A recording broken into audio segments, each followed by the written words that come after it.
प्रिय छात्रों, आज हम 10th क्लास के बच्चों के लिए निर्देशांक ज्यामिति का फर्स्ट पार्ट लेकर उपस्थित हैं। आशा है आपको यह पार्ट पसंद आएगा। तो चलिए स्टार्ट करते हैं निर्देशांक ज्यामिति का फर्स्ट पार्ट। इसमें सबसे पहला प्रश्न आता है, दी गई आकृति से बिंदुओं P, Q, R व S के निर्देशांक ज्ञात कीजिए। दी गई आकृति से बिंदुओं P, Q, R व S के निर्देशांक ज्ञात कीजिए। यानी आपको यहाँ पे एक ग्राफ दिया हुआ है और इस ग्राफ के अंदर आपके पास 4 बिंदु हैं P, Q, R, S। इन चारों बिंदुओं के निर्देशांक आपको ज्ञात करने हैं या बताने हैं। तो सबसे पहले देखिए, किसी भी बिंदु के निर्देशांक जब अपने को लिखने होते हैं तो उसके लिए यहाँ पे 2 संख्याएं लिखी जाती हैं। जो पहली संख्या होती है वो x का मान होता है और जो दूसरी संख्या होती है वो y का मान होता है। और ये दोनों संख्याएं मिल करके उस बिंदु के निर्देशांक कहलाते हैं। ये संख्याएं धनात्मक या ऋणात्मक हो सकती हैं। सबसे पहले देखिए, आपके सामने जो ग्राफ है उसमें एक ये लाइन होती है अक्स डैश। ये जो 36 लाइन है इसको अक्स डैश या अक्स भी कहते हैं।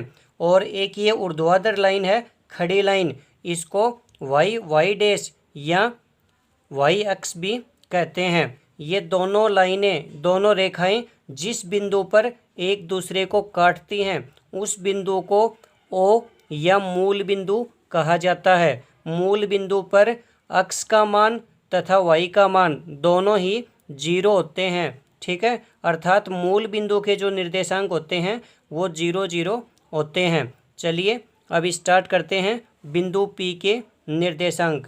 तो यहाँ देखिए, जो बिंदु P है उसके लिए आपको यहाँ से मूल बिंदु से चलना स्टार्ट करना है। मूल बिंदु के बाईं तरफ या दाईं तरफ किस तरफ ये बिंदु स्थित है, सबसे पहले आप ये देखेंगे। तो यहाँ पे जो बिंदु P है वो मूल बिंदु के दाईं तरफ है, इसलिए आपको अक्स पे पहले दाईं तरफ चलना पड़ेगा। तो मूल बिंदु से 1, 2, 3, 4, 5 इकाई आपको अक्स पे चलना पड़ेगा और 1, 2, 3 इकाई आपको वाई अक्स पे चलना पड़ेगा। यहाँ पे अक्स पे जब आप चलते हैं तो ये अक्स की धनात्मक दिशा है। तो अक्स पे 5 इकाई चलेंगे तो अक्स का मान हो गया +5। और फिर वाई अक्स पे धनात्मक दिशा में 3 इकाई चलना पड़ेगा, 1, 2, 3। इसलिए वाई का मान भी यहाँ +3 हुआ। इसलिए यहाँ बिंदु P के निर्देशांक होंगे 5, 3। ध्यान रहे, पहले हमेशा अक्स का मान लिखा जाता है, फिर हमेशा वाई का मान लिखा जाता है। ठीक है, और ये दोनों मिलकर के बिंदु P के निर्देशांक कहलाते हैं। ये दोनों संख्याएं धनात्मक या ऋणात्मक हो सकती हैं। ठीक है, तो ये थे बिंदु P के निर्देशांक। ध्यान रहे, सबसे पहले आपको अक्स पे चलना है, फिर वाई पे चलना है। अगर आप अक्स पे धनात्मक दिशा में चलते हैं तो अक्स का मान धनात्मक होगा, और आप अक्स पे ऋणात्मक दिशा में चलते हैं तो अक्स का मान ऋणात्मक होगा। इसी तरह वाई पे आप मूल बिंदु से ऊपर की तरफ चलते हैं तो वाई का मान धनात्मक होगा, और मूल बिंदु से नीचे की तरफ अगर आप चलते हैं तो वाई का मान ऋणात्मक होगा। तो ये थे बिंदु P के निर्देशांक। अब चलिए अपन ज्ञात करते हैं बिंदु Q के निर्देशांक। तो ये जो बिंदु Q है ये मूल बिंदु से बाईं तरफ है, इसलिए आपको अक्स पे बाईं तरफ चलना पड़ेगा। तो देखिए, 1, 2, 3, 4 आपको मूल बिंदु से बाईं तरफ 4 इकाई चलना पड़ेगा। इसलिए यहाँ पे Q बिंदु का जो अक्स निर्देशांक है वो होगा -4, क्योंकि ये मूल बिंदु से बाईं तरफ अर्थात अक्स की ऋणात्मक दिशा में है, इसलिए अक्स का मान होगा -4। और वाई अक्स पर धनात्मक दिशा में 1, 2, 3, 4, 5, 6 इकाई चलना पड़ेगा, इसलिए यहाँ पे वाई का मान होगा +6। इसलिए बिंदु Q के निर्देशांक होंगे -4 और 6, क्योंकि एक्स अक्ष पे आपको ऋणात्मक दिशा में चलना पड़ेगा, इसलिए एक्स का मान माइनस का होगा, और वाई अक्ष पे आपको धनात्मक दिशा में चलना होगा, इसलिए वाई का मान प्लस का होगा। इसलिए बिंदु क्यू के निर्देशांक होंगे -4 और 6। इसी तरह से तीसरा आपका बिंदु है आर। आर बिंदु के निर्देशांक ज्ञात करने के लिए आप ओ से ही स्टार्ट करेंगे। आप देखिए जो बिंदु आर है वो मूल बिंदु से बाईं तरफ है, इसलिए आपको बाईं तरफ यानी एक्स अक्ष की ऋणात्मक दिशा में चलना होगा। तो 1 2 3 एक्स अक्ष की ऋणात्मक दिशा में 3 इकाई चलना पड़ेगा, इसलिए आर बिंदु के लिए अक्ष का जो मान होगा वो होगा -3, क्योंकि ऋणात्मक दिशा है। ठीक है। और वाई अक्ष पे मूल बिंदु से नीचे की तरफ अर्थात ऋणात्मक दिशा में आपको चलना पड़ेगा। तो ऋणात्मक दिशा में 1 2 इकाई ऋणात्मक दिशा में चलना पड़ेगा, इसलिए आर बिंदु के लिए वाई का मान होगा -2। तो बिंदु आर के निर्देशांक होंगे -3 -2।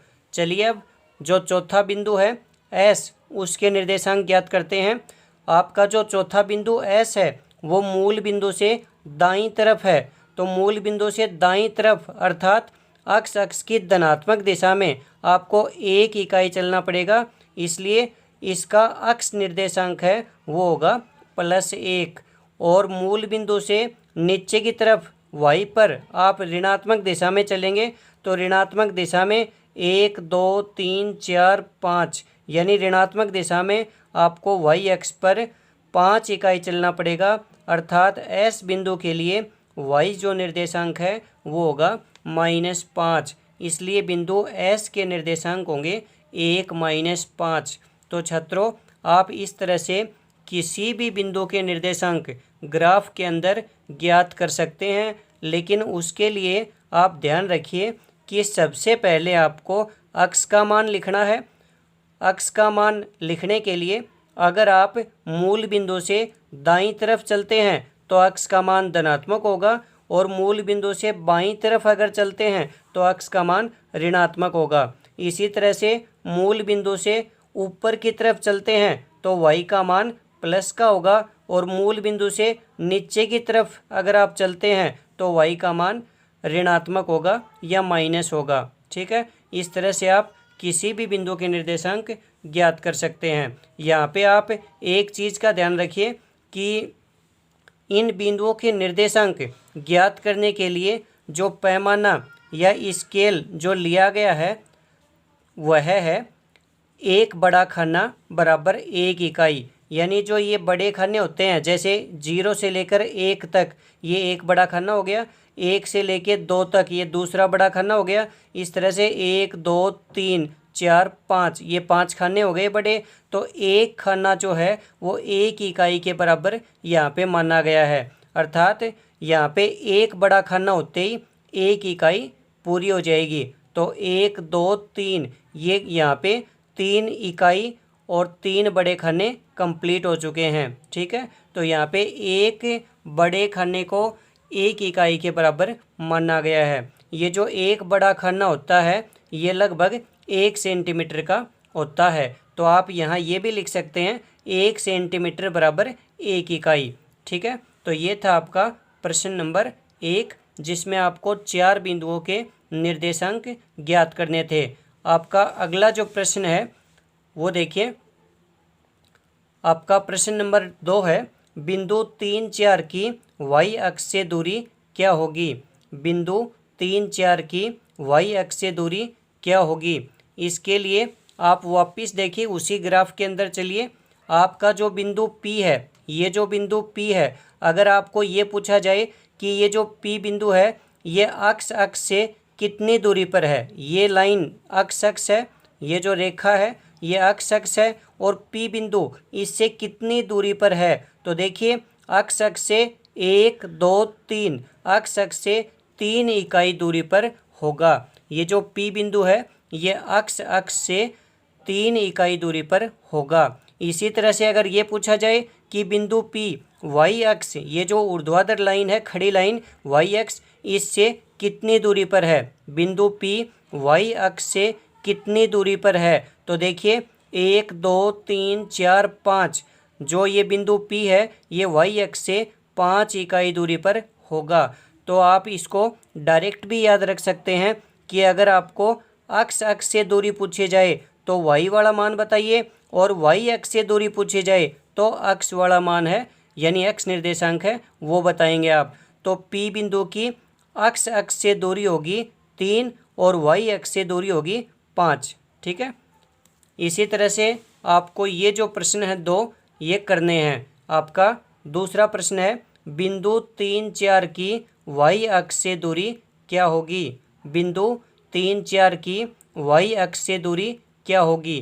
तो या तो आप ये जो बिंदु हैं इनको ग्राफ के अंदर अंकित कर लें और फिर आप बता दें कि इस बिंदु की वाई अक्ष से दूरी क्या है। नहीं तो आप इसको सीधा भी बता सकते हैं। मैंने आपको अभी समझाया है कि इस बिंदु की वाई अक्ष से दूरी कितनी होगी, जो इसका अक्ष निर्देशांक है 3 वो इसकी वाई अक्ष से दूरी होगी। तो इस बिंदु की वाई अक्ष से दूरी 3 इकाई होगी। ठीक है, इस बिंदु की वाई अक्ष से दूरी होगी 3 इकाई, यानी जो अक्ष निर्देशांक है वो इसकी वाई अक्ष से दूरी होगी। इसी तरह से आपका अगला प्रश्न नंबर 3 है बिंदु 5 - 2 की अक्ष से दूरी क्या होगी। बिंदु 5 - 2 की अक्ष से दूरी क्या होगी। तो अक्ष से दूरी होगी 2 इकाई, यानी अक्ष से दूरी अगर आपको निकालनी है तो आपको वाई निर्देशांक देखना पड़ेगा। लेकिन ध्यान दीजिए छात्रों कि निर्देशांक जो होते हैं अक्ष निर्देशांक और वाई निर्देशांक ये ऋणात्मक भी हो सकते हैं, लेकिन जो दूरी होती है ये कभी भी ऋणात्मक नहीं हो सकती। इसलिए इस बिंदु की अक्ष से जो दूरी है वो +2 इकाई होगी। ठीक है, आपका वाई निर्देशांक है -2, लेकिन अक्ष से जो दूरी है वो -2 नहीं होकर के और वो +2 इकाई होगी, क्योंकि दूरी कभी भी ऋणात्मक नहीं होती है। तो ये था आपका फर्स्ट पार्ट। छात्रों, अगर आपको फर्स्ट पार्ट समझ में आया है तो आप इस वीडियो को लाइक करें, शेयर करें और सब्सक्राइब करें। अगर आप इस चैनल को सब्सक्राइब नहीं करेंगे तो आपको आगे आने वाली वीडियो समय पर उपलब्ध नहीं होंगे। ठीक है, धन्यवाद।